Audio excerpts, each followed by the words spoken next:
Generally, every coach says this, but we got a great school, great staff, and really good students. So kudos to everyone. They did good. I just wanted you to have some fun today, move around. Normally, I am going to kind of test them a little harder, like on a particular day for tests. But today, I already knew where they were at. So Will, that's what they can eat. So for jiu-jitsu guys, I'm not sliding the door shut. I don't know who's out there, but tell them to wait a minute. So just so you guys know,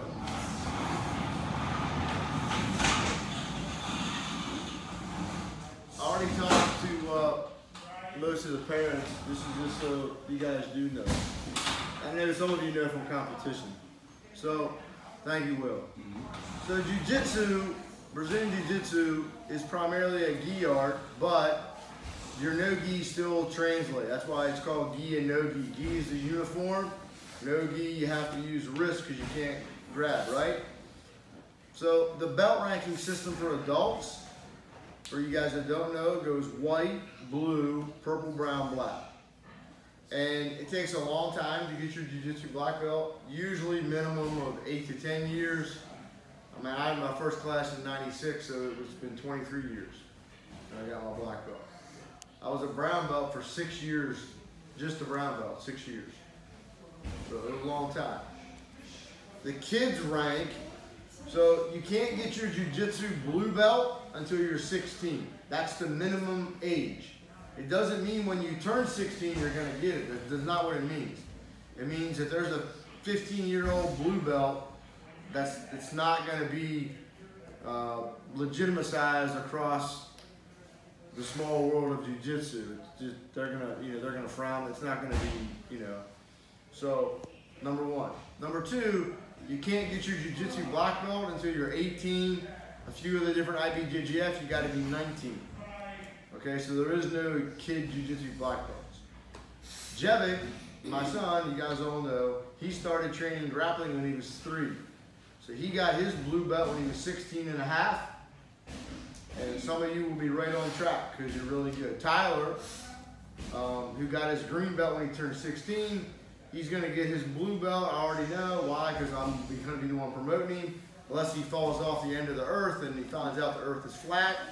He'll be getting his jiu-jitsu blue belt early this summer, right before he turns 17. Okay? As far as your rank, it goes white, gray, yellow, orange, green, blue. You cannot get your jiu-jitsu green belt like Tyler has. You got to be the minimum age requirement of 13. You cannot get your orange belt, minimum age requirement until you're 10. Yellow belt at 7, etc., etc. So, people like Emma and Daniel and all of them that are younger, you have a lot of time to grow, which is great, okay? The reason why Cole has a stripe on his belt versus his brother and sister isn't because I think he's leaps and bounds better than you guys. It's because he's older and he will progress through the ranks a little bit quicker. Why? Well, because he's older, and the older you get, kind of the more life experience you get from school and different things. There's also on the mat. It doesn't mean you're not good or anything like that. It just is what it is. It's going to happen. Okay? Think about it. He's 15. If you keep rolling, you're not going to stay a yellow belt until you're 18. You're going to get your blue belt in somewhere in that time. So you're going to get probably stripes quicker than some of them. It doesn't mean you won't get yours. I have to go by the age requirements and some of the things that go with it. Will, we thought long and hard about you, okay? You're close to yellow belt level, but we put you at 3 stripes gray because when you do tournaments, generally speaking, yellow belt and above is considered intermediate division. Green and above, or orange and above, is considered advanced. Now, Diego competed against someone that was out of his weight class, way bigger, and he was a yellow belt, intermediate division, right? Callie's done the advanced division. So what I didn't want to do, if you will, is put you at yellow belt, then bam, you got to do intermediate division. So 3-stripe gray, he can still do gi beginner or even a lower level intermediate division, he's still fine. Same with Emma. I think Emma's doing outstanding. I gave you 1 stripe because I still want her to grow. Look, once you move up, ask Joe, there's no coming back down. And it only gets harder. Trust me when I tell you. Okay? So that was the ideology behind that a little bit.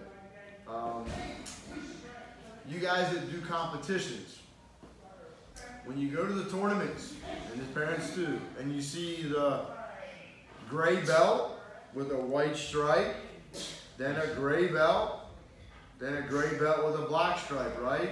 Then you'll see a yellow belt with a white stripe, right through the middle of it. Then you'll see a yellow belt, then you'll see a yellow belt with a black stripe, not here, through the middle of it. You've seen that, correct? Unfortunately, that is a money-making thing for parents to pay. That's what it is. I'm just being honest with you. Because the original formula was white, gray, yellow. The reason why I don't do that is I'm not going to have, for example, Emma, me personally, I'm not going to have her at gray with a white stripe for 7 months and then give her these 4 stripes every other month, and then move her to gray and give her a stripe every other month, then move her to gray with a black stripe. Now, you're a gray belt with a black slash, and you get your 4 stripes. Like, it's not, so I go by old school, kind of how it was. I just think it's too much of a racketeering. I've talked to the parents already. Generally speaking, in competition, a gray belt is like a really, really good beginner level. Like you're on that teeter-totter. Yellow level is kind of that first intermediate. You'll see some yellow belts in the advanced, like Callie, like a Cole or a Maggie. Orange and above is mainly considered advanced because you'll see orange and greens go together. You'll see greens and blues at the teenage division go together because the rubber's always meeting the road. I always say this. I just had a very kind of stressful ordeal last night with a friend and a student. I don't really want to talk about it, but at the end of the day, don't get caught up in who gets what stripe, this, that, who, ha, whatever. Don't get caught up in that. At the end of the day, if you train, the rubber will always meet the road and you will rise to the top. It's the ones that stay on the grind. If you're complaining about, oh, that person got this before me, if you're complaining because Cole got 1 stripe over Maggie in ping pong, like put on your big boy pants and get over it. He's 15 and like, you know, I'm just being honest with all of you. I don't pull no punches. You know what I mean? Yes, right now, Nate, Lillian, sometimes she can get the better of you, for sure. You know, she's pretty strong for a girl. I don't mean like as a girl, as in all girls aren't strong. That's not what I mean. I mean, she's exceptionally strong. Sometimes in the younger ages, girls can mature a little quicker than a boy, and their strength's tough. And girls at the younger ages are very flexible and fast. Like, it's just difficult. And then you'll see when they get like 15, 16, 17, the body types change. That doesn't mean a girl can't beat a boy. Absolutely not. I got Ann Dempsey, Elise and Ava's mom on my mat, and Irene rolls with her. I mean, Portia does too, and she's a freaking monster, right? So, I'm not saying that's not a factor, but your game is going to, particularly Nate, your game is going to continue to grow here at our academy. You know, it's a little difficult when you come from another school sometimes, and some schools can focus on particular techniques that maybe like a De La Hiva guard or something, right? It's a real fancy guard, but I like to develop the totality of a student. I was just telling Joe that. Like, I like to be able, you can mount escape, you can guard pass, fundamental basics. When I watch probably my 2 best lower level competitors right now is Emma and Lillian. They're both almost identical. One's bigger, one's older, they're to the T. Joe commented on how good your game looked, Emma. He's one of my best purple belts. I mean, I go out on a limb and say he's one of the better purple belts on the East Coast. He's really good. He's no joke. He just double golded in his last tournament, the one you were at. He's tough. He's super tough for me. But he commented on just how good your positioning was. And I was telling Joe, like with the lower level beginners, like I really focus on, do you have a single leg? Do you have an arm drag? Can you pass a guard? Can you maintain mount?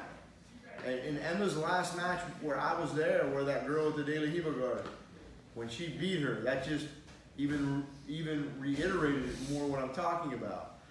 I remember Diego, this was like a year ago. Remember the one school was doing like a spinning arm bar because you said to me like, well, how do they need to start countering that? Remember, I think Brett told me to. And I said, they'll get it, they'll get it. And look, they lost that match. I can't remember which one it was. I think it was Diego, he made it to the finals.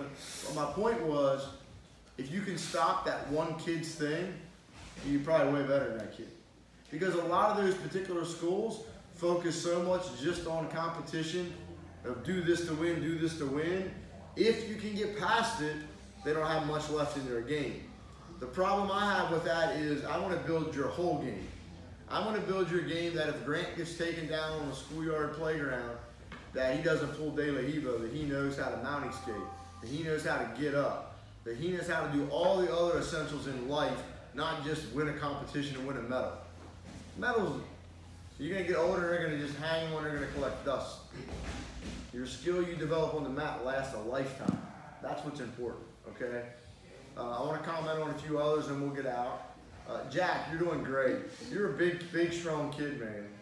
I mean, you got some nice trips. Your karate, although karate doesn't translate to jiu-jitsu, at the end of the day, body movement translates to other body movements. Just like soccer translates to kickboxing, right? Because you kick a ball, you develop strong legs to kick. It's muscle.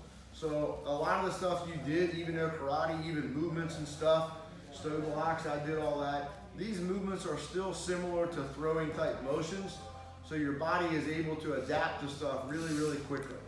Because I saw you a couple weeks ago catch Cole with a nice little step throw, and it was nice, because Cole's no joke. It was a nice little throw. Same with James, the same thing, okay? Lillian also has been taking double classes, some of the adult classes. That's helped you guys tremendously, okay? So, I think that's all I got. Grant, that was your best class ever, buddy. I want you to keep coming. You did really good. I want to thank Callie and the girls and Will for helping out with some of the new ones. It's really important. Remember how it felt when your first day here.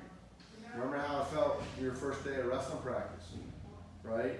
So it's always important when someone new comes in to introduce yourself and say your name, and then make them feel wanted too.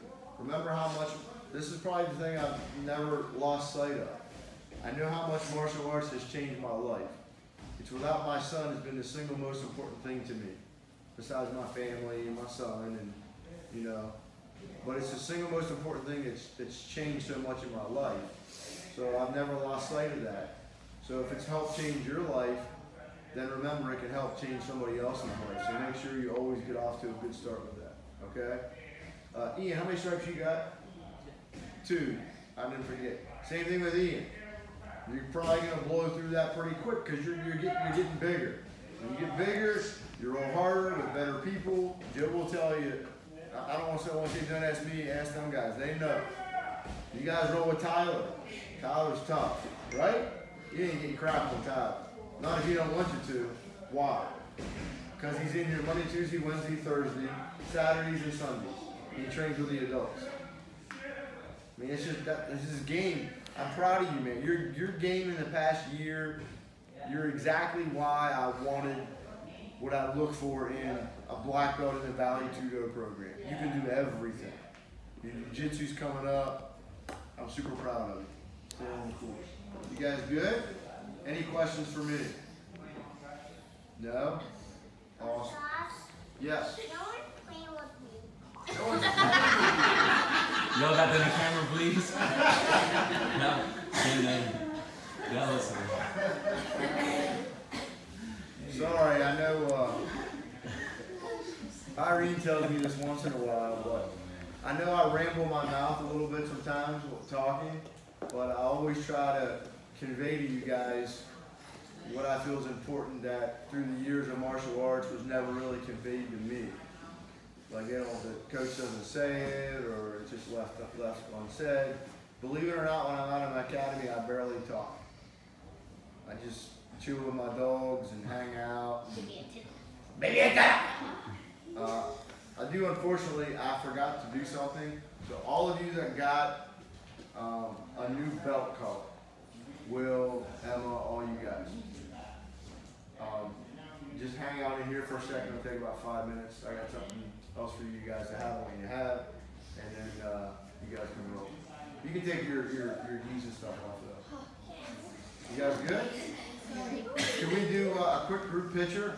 Yeah. With our new ranks? Yeah. Let's get back on the cage. Hey, Dad. Dad.